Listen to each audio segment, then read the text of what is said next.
Attorneys for both Jamie and Frank McCourt are struggling to settle an agreement over who will own the Dodgers after their divorce is finalized. Frank McCourt argues his estranged wife signed a marital agreement giving him sole ownership of the Dodgers.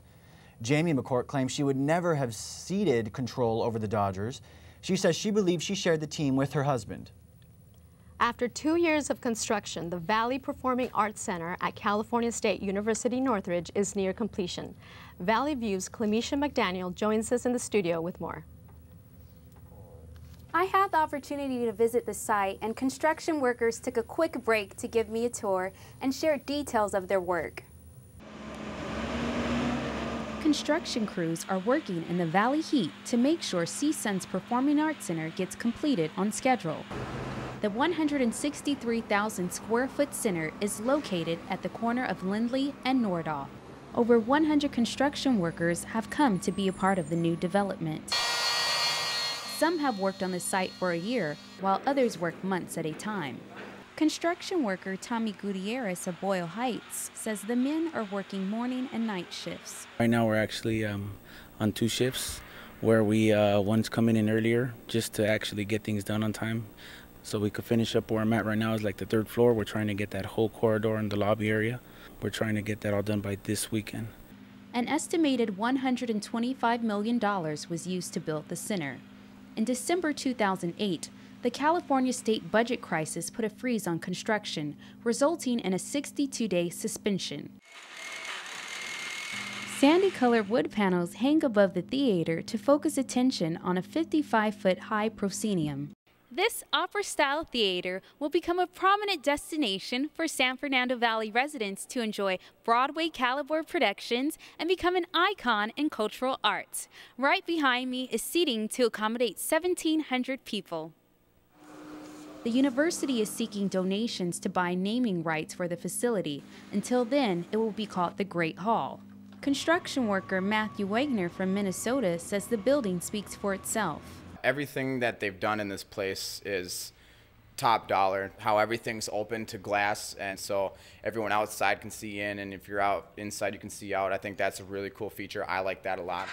Generations to come will have the opportunity to go beyond their imaginations and utilize this facility as the center of enrichment in arts education, music, and entertainment. The Valley Performing Arts Center will make its debut in January 2011 with a gala to raise $1 million towards development. The 60-second Primetime Emmys had some surprises. Sarah Van Horn is here to tell us all about it in Entertainment News. Thanks, Minerva.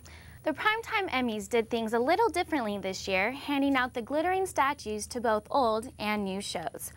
Underdog, Modern Family, walked away with top honors. Ryan Murphy won Best Comedic Director for Glee. The importance of arts education. So I would like to dedicate this to all my teachers. Other top awards went to Eric Stonestreet for playing the flamboyant half of the gay couple in Modern Family. The show itself won Best Comedy. We're so happy that you have let us into your families. Host Jimmy Fallon even poked fun at Jay Leno and Conan O'Brien. NBC asking the host of Late Night to come to Los Angeles to host a different show. What could possibly go wrong? In the end, Mad Men won Best Dramatic Series for the 3rd straight season, beating out Breaking Bad and Dexter. Many folks were surprised that Top Chef beat out longtime winner The Amazing Race for Best Reality. Many CSUN students turned into the 62nd annual Primetime Emmys. They weighed in with their positive reactions. It was good. Why? I don't know, it was entertaining because usually they're really boring, so I don't watch them, but I accidentally tuned in and I was like, oh, this is good, so I watched.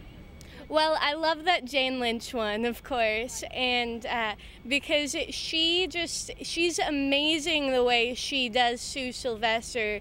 Like, she'll just deadpan just the most cruel and over-the-top insults. Well, first off, I usually don't watch the Emmys, but like because of this opening, my parents came in, they threw me in the room. They're like, oh my gosh, you have to sit down and watch this now. And I was like, okay. And it really was what I expected.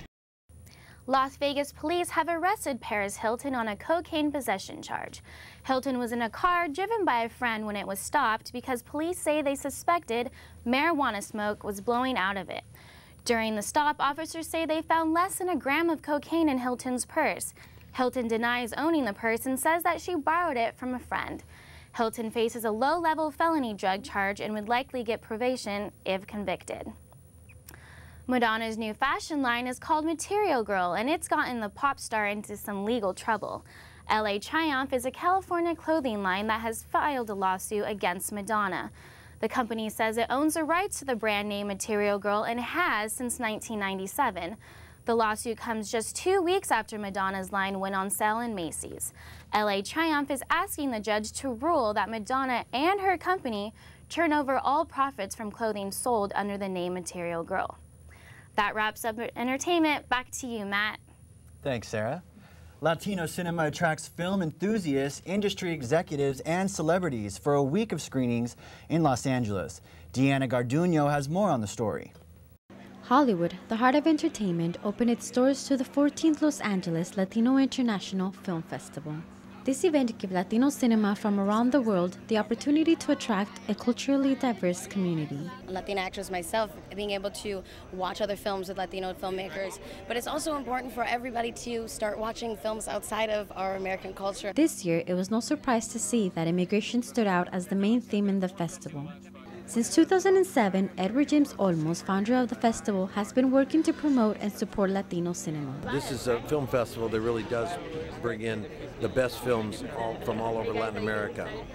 And I must tell you that what we end up seeing is, in many cases, better films than you would see in this country being made here because of the intention of the filmmakers. LALIF reaches a Latino audience that often are only exposed to the regular Hollywood movies, taking them back home with everything from comedy to real-life stories. But they also have very strong social undertones, the social context. They're exploring things that are realities that need to be seen. Realities like Consuelo Alba's documentary, El Andalón. It's about a real hero working in Chiapas, day in and day out, helping people who have very little access or no access to health care or education. After an exciting week of over 90 films, Hollywood turns on its lights and rolls out the red carpet to end the festival with a celebration and awards. Here at the historic Grauman's Egyptian Theater, producers, directors, and cast members walked the red carpet for the closing ceremony after a week of documentaries, shorts, and feature-length films, all celebrating the diversity and richness of land culture and film. For Valley View News in Hollywood, this is Diana Garduno. Coming up, one of the Dodgers' heavy hitters will be hitting for someone else. And the CSUN women's soccer team wins big.